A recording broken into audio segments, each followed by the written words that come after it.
It is time for everybody's favorite series, the preseason Power Rankings Deep Dive series, where we go through every team, ranking them from 30th to 1st, breaking down their entire roster, their offseason moves, their front office, and their prospective outlook for both next season and the following few seasons as well with championship aspirations. Without further ado, we're going to start with the last team in the league, the San Antonio Spurs, and that is because they have officially began their rebuild mode, and it's kind of one of those things that we've been waiting for. They've been holding out a little bit with Dejounte Murray, with Keldon Johnson, Devin Vassell, and they've been fighting for that sort of 10, 9, 8 seed in the NBA, which is just not good enough to win a championship. But at the same time, Greg Popovich is too good of a coach. They have too much culture going on to where they want to say, you know what, let's start losing on purpose. And look, that's what a rebuild is losing on purpose to consolidate draft capital, to get those high-rated players like a Tim Duncan at number 1 overall, like a Zion Williamson at number 1 overall, and like the upcoming Victor Wembanyama draft at number 1 overall, and that is officially what is going on. Now, should the Spurs have tanked in the first place? That is another argument. Theoretically, you could win with Dejounte Murray and Keldon Johnson being your supporting cast.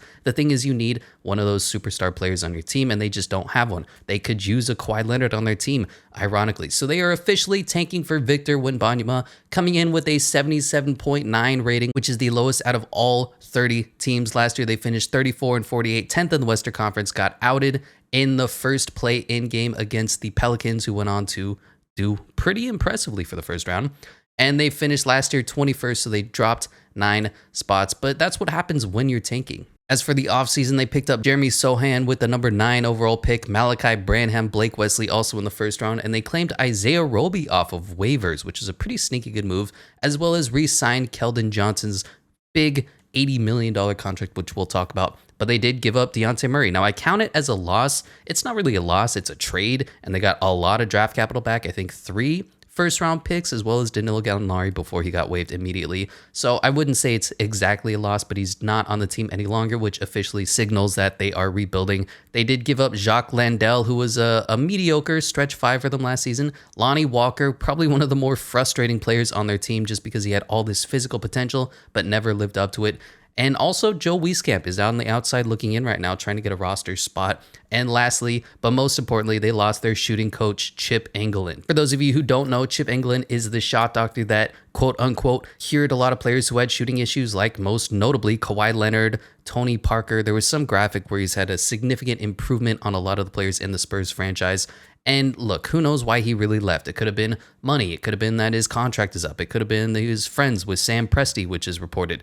It could be that there's another shot doctor that they think is better already in the building. It could be that he's old. He's been working with them for 17 years already. It could be that his family wanted to move. But at the end of the day, Chip Engelland is no longer on the team. And yeah, it would have been great if he stuck around when you're in development. Obviously, a shot doctor improving your young talent is one of the more important things you want to focus on. But it's not going to be the end of the world. He's not the only guy who can teach people how to shoot. There are plenty of reported cases around the league of players learning how to shoot with other shot doctors that aren't named Chip Engelland. Look no further than a Jaylen Brown or a Dorian Finney-Smith. So how much effect is that really going to have on the roster? Yet to be seen, but obviously with a guy coming in who can't shoot like a Jeremy Sohan, you'd like him to be around. The more important question is, how long is Greg Popovich going to stick around? Because he is getting up there in age as well, showing up to games with that old man bandage on his head a lot of times, with weird cuts and scrapes. He's 73. We have health scares all over the place with COVID and monkeypox, which is an entirely different discussion. How much longer is Greg Popovich going to want to stick around for a team that is, well, losing on purpose, trying to get high draft picks? Does he really want to be coaching a team, a bunch of young players, a bunch of rookies and second-year guys who don't really know the game well, don't play fundamentally as well as Greg Popovich would like you to? That's a bigger question, I think, than Chip Engelland. But I'm good with the team letting Dejounte Murray go. He's not one of those generational players, at least not yet.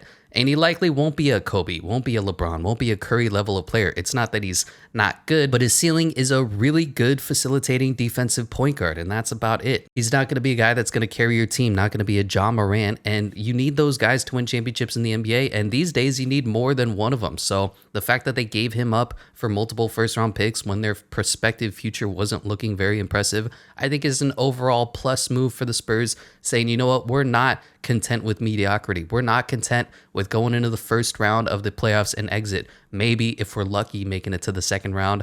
We want to win championships. That's what we do in San Antonio. And with that, let's talk about the players that are actually on the roster, starting with the point guard position where they are going to come in at 30th. Trey Jones is their starting point guard, which is not great. He has a 71 overall rating. Just he hasn't played well. He hasn't developed as well as you'd like. That said, he's a second round pick from 2020, pick number 41 overall. So he's not going to be this generational guy. But he's a solid floor general. He has no shooting, which is his big issue, and he's supremely undersized. He only scores via floaters and layups, which is a little disappointing because he is a good passer. He is a good facilitator of the offense. And this is likely a decision year on Tre Jones if he is going to be in the long-term plans of this team or if they're going to look in another direction for the point guard position. If he can get over his mental block of shooting, he can kill the game. And in the summer league, he looks like a baller, a legend. He can shoot. He drops like 30 points and he can drop a triple-double. But when he steps into the NBA, because the game is faster, the defenders are more aggressive, he just struggles with his shot mentally and physically.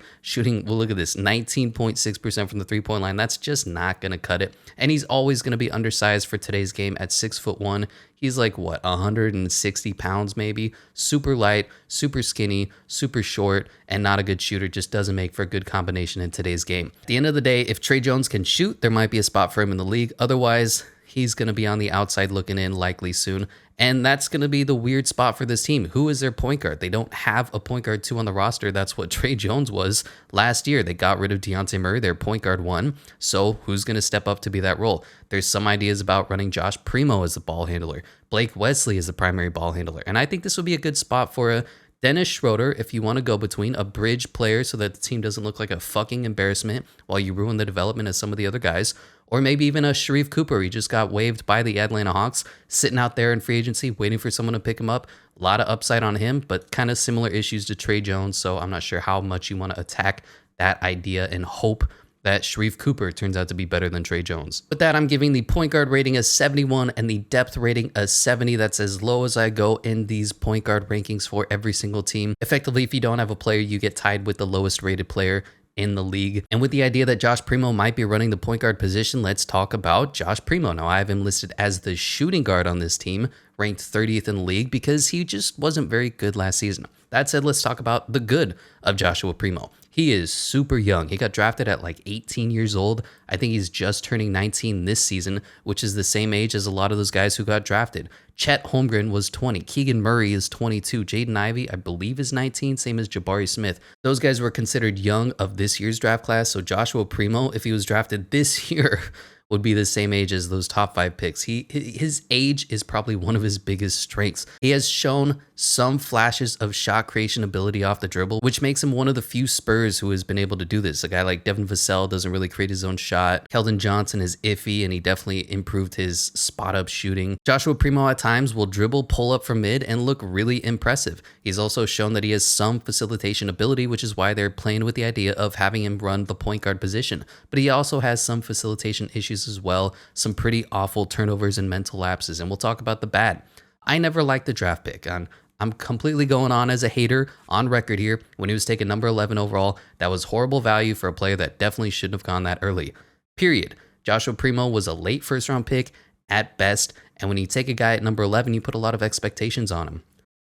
Sorry, I got taken at 12th, not 11th. The thing about the NBA draft is that you want to get value for the spot that you're in. So if you want a guy like Joshua Primo, who's going late in the first round, and you have the pick at number 12, you either trade down to get better value, or you take another guy who's available at pick 12, like a Trey Mann, and then you take Joshua Primo at pick, 25. You trade back in. You see JaMychal Green will get you a first round pick swap with the Thunder. You'd make a move like that so that you're taking the value at the spot that you have. The thing about the Spurs is that they're a little bit different from every other team in the league. So they say, you know what, we like this guy. We're going to take him at pick 12.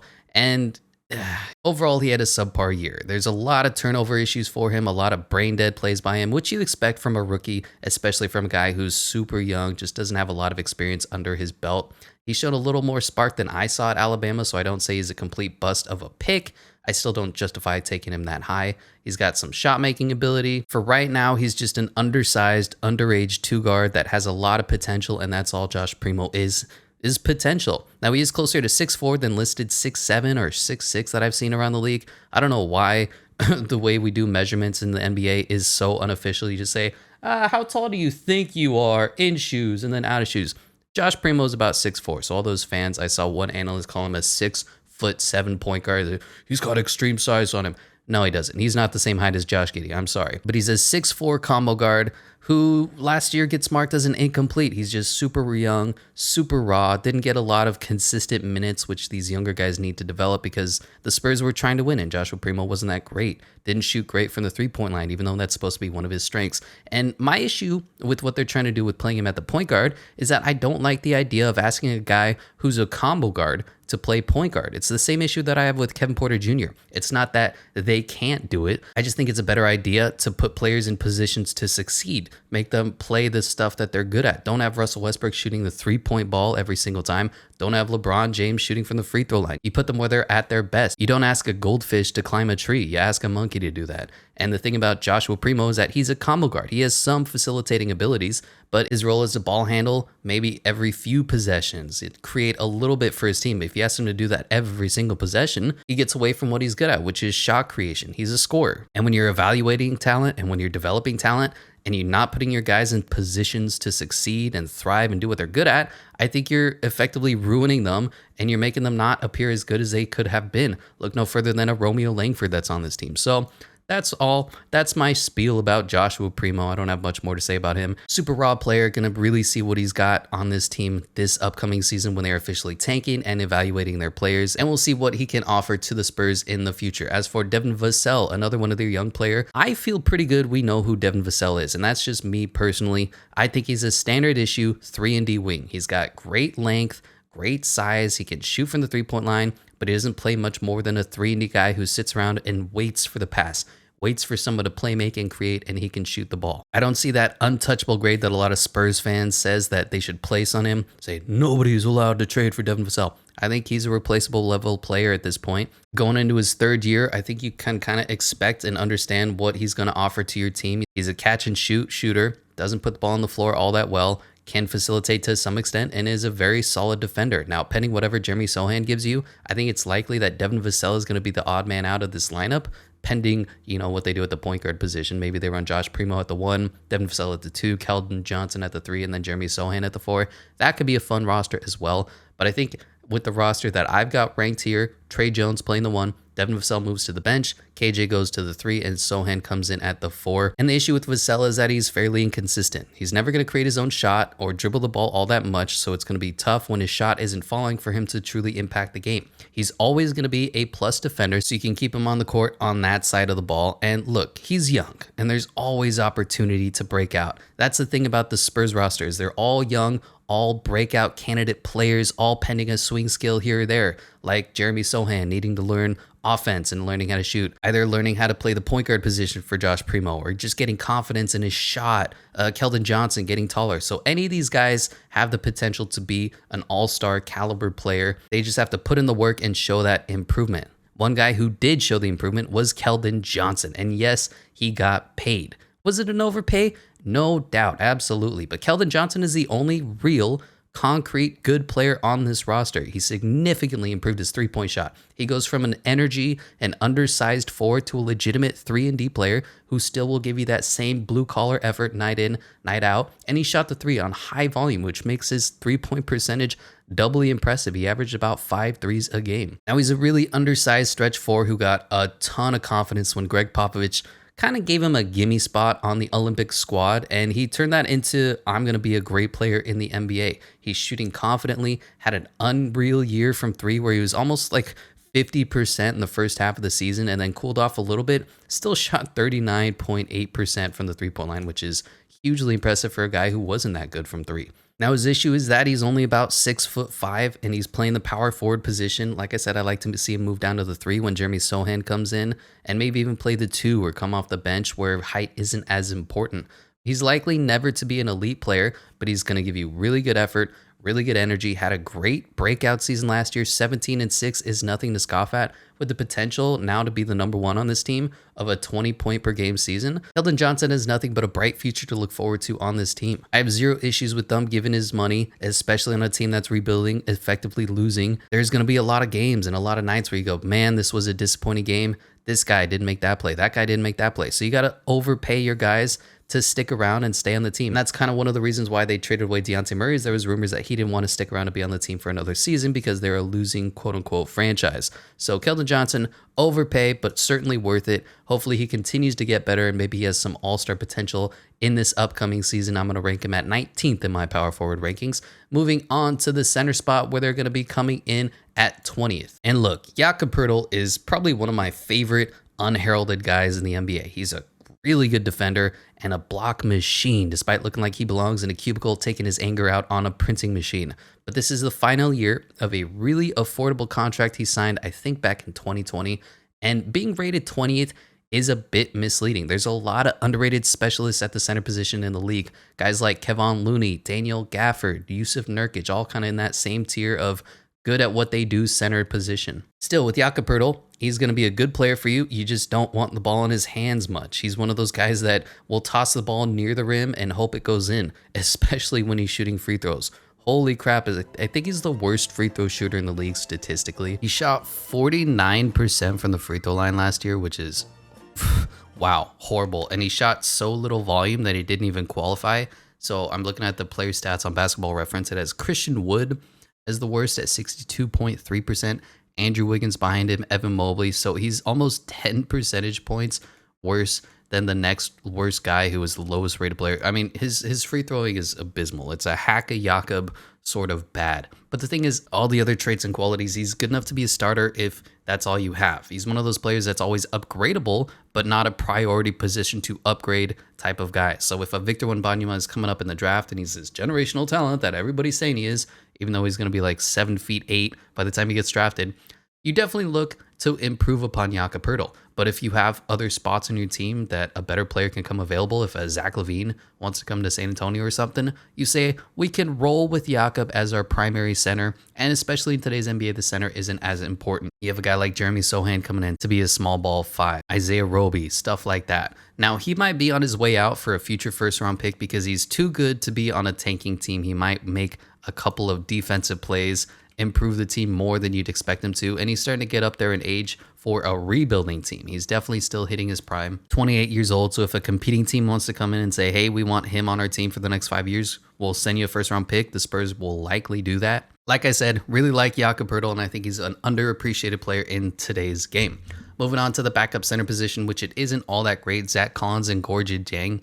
As for Zach Collins, injuries are brutal, and Zach Collins is no stranger to sitting out entire seasons. When he does play, he's a bruiser in the paint. Julius Randle just elbows and shoulders and bullies you into the paint and shoots a tough layup. The fact that he played any games at all last season was an improvement for his career, let alone looking halfway decent. Now, Zach Collins is one of those guys, a 4'5" tweener. He's not really strong enough to play the 5 position, not really athletic enough to play the 4. Going to be interesting to see where they try to play him in this upcoming season, especially if Jakob Poeltl leaves. For now, he was a walking turnover. He's supremely rusty, which makes a lot of sense since he's played like 5 games in 7 years, and he had a ton of mental lapses, which I would say comes with experience. That's the thing about Zach Collins, though, and why it was a okay signing for them, is that he's this super young, super raw player. Former, I think, number 11 overall pick of the Blazers. He's got a lot of potential still. He's still a really young guy who has sort of like 3-year experience in the league. And remember, guys in the NBA don't get good until year 10, until year 12.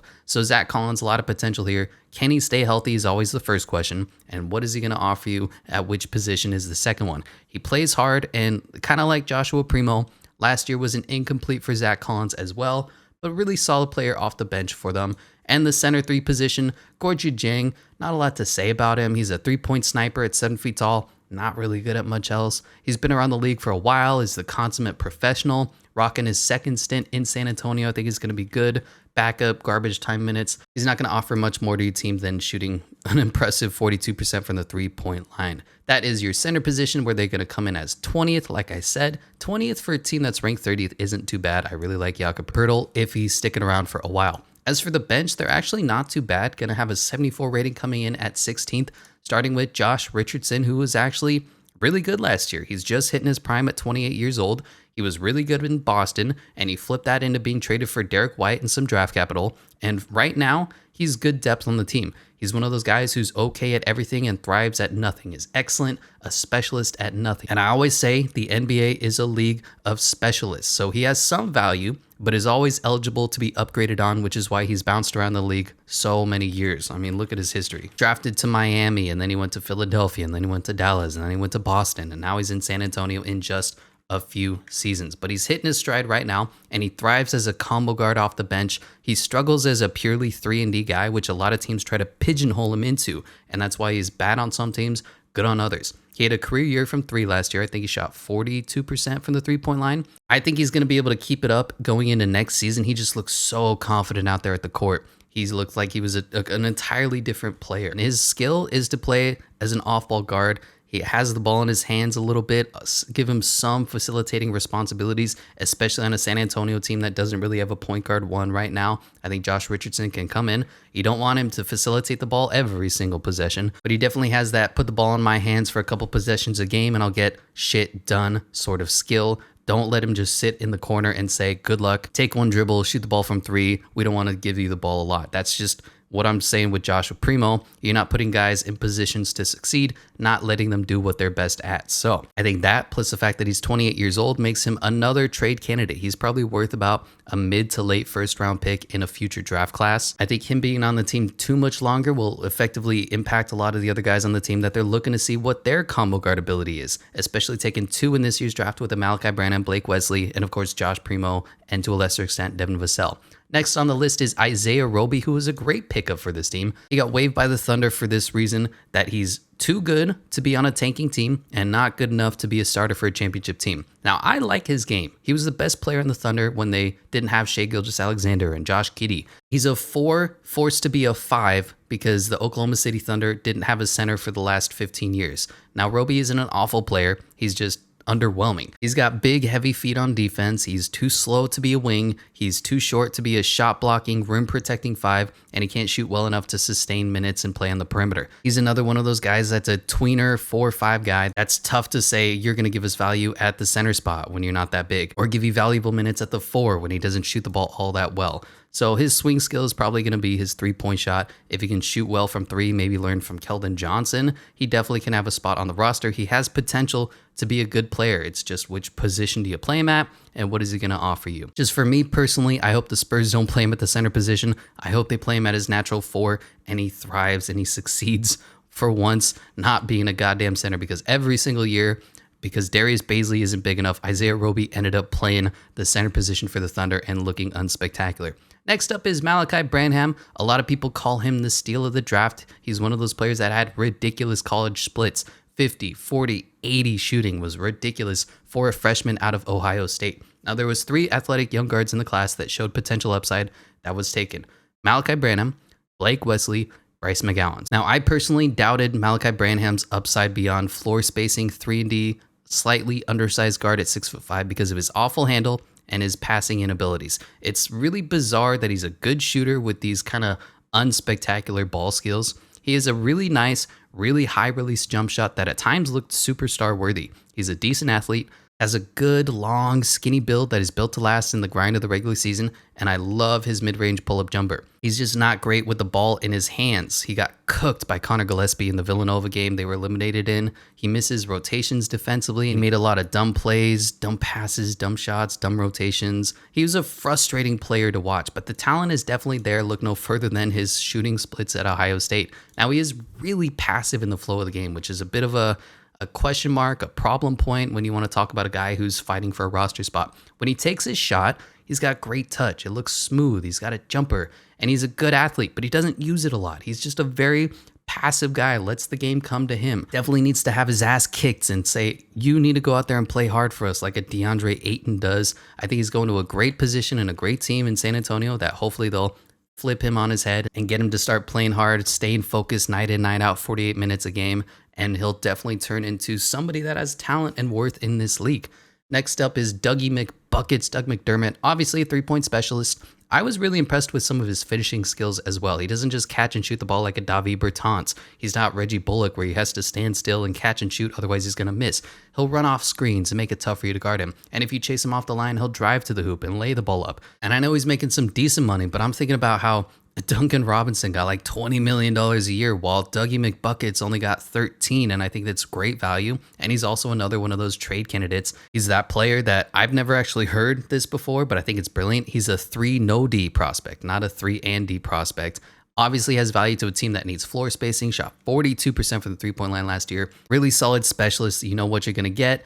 Bad defender. It is what it is. Blake Wesley was their other first-round pick of 3 that they had this draft, and he was one of my favorite players of the draft. I got to be honest. I loved his game. I was so impressed when he went up against number 1 Kentucky at the time before we knew Kentucky was a bust, and he effectively, single-handedly won the game for Notre Dame, who was a very unimpressive team in their own. Now, he needs his three-point shot to develop, period. If he shoots the 3, he's going to be an NBA player. But he was the best player on the Spurs Summer League team for long stretches. Now, Jeremy Sohan was out and so was Joe Wieskamp, but he was really impressive. He's just an aggressive driver, a lot of combo guard potential. He's not a point guard, so I'm again worried about him playing at the 1, Josh Primo playing at the 1, but he has ball handling ability, facilitating ability. He's a really good driver, really aggressive, really passionate dude. Kind of reminds you a bit of Scotty Barnes when he plays with that energy, the love of the game. Big fan of Blake Wesley, and I definitely think he's going to offer some good minutes off the bench, either in San Antonio or he's going to go to the G League team. And now for Jeremy Sohan. I know I've been putting this off for a while, but I didn't want to piss off Spurs fans.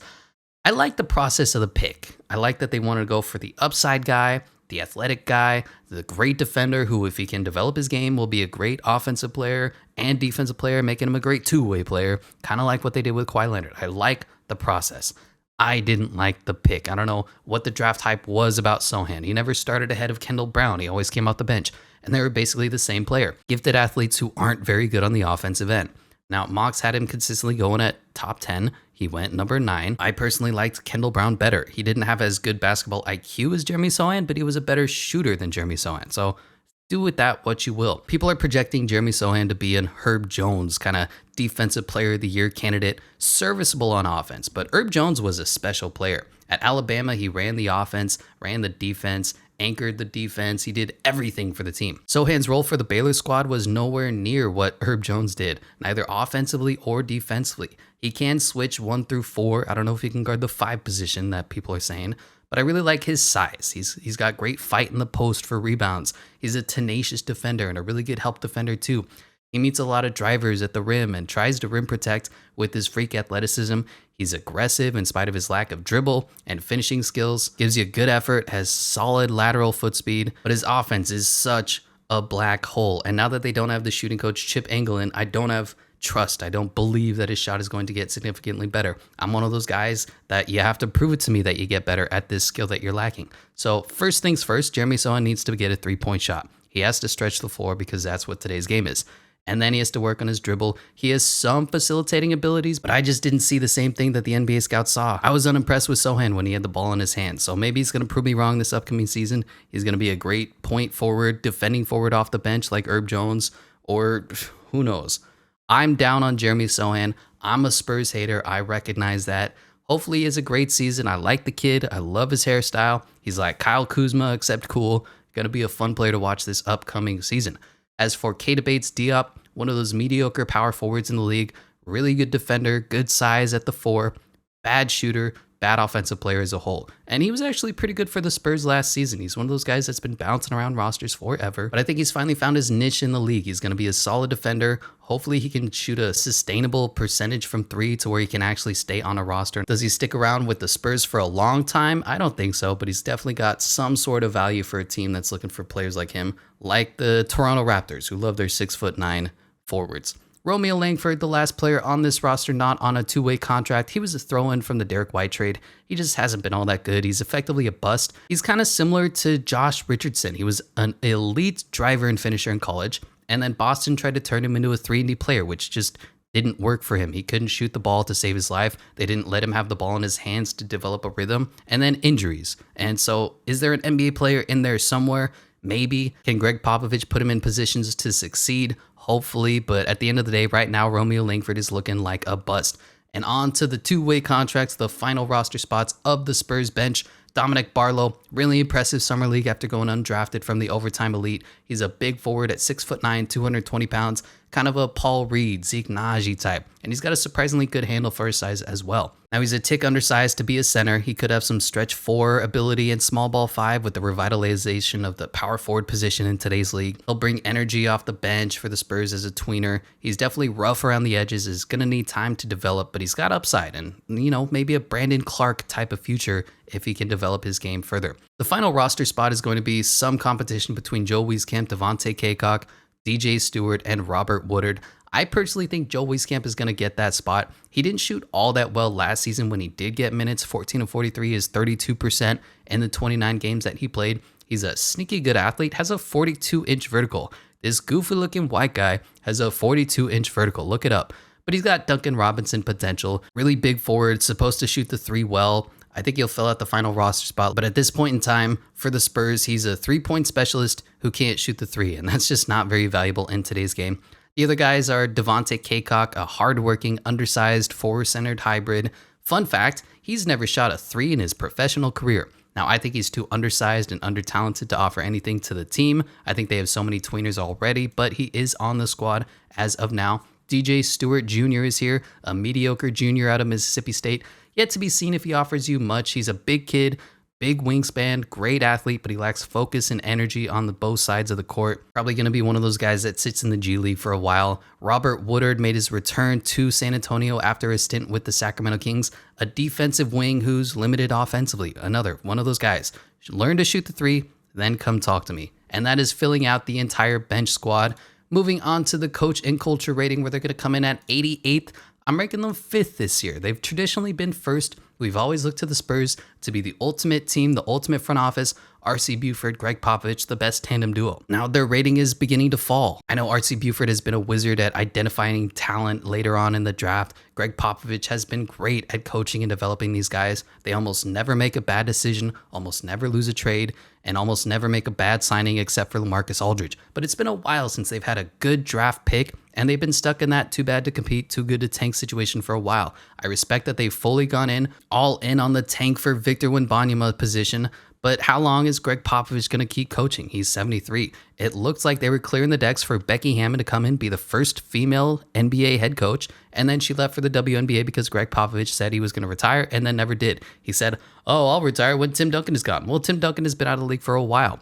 Oh, COVID. And then he's still coaching to this day. He's like Tom Brady. I'll be here for another year, just one more year. And then he just sticks around forever and ever. Does he really want to be on a rebuilding team? A team that's projected to win 20 games? I don't know, but it seems like he's at least going to stick around for one more season.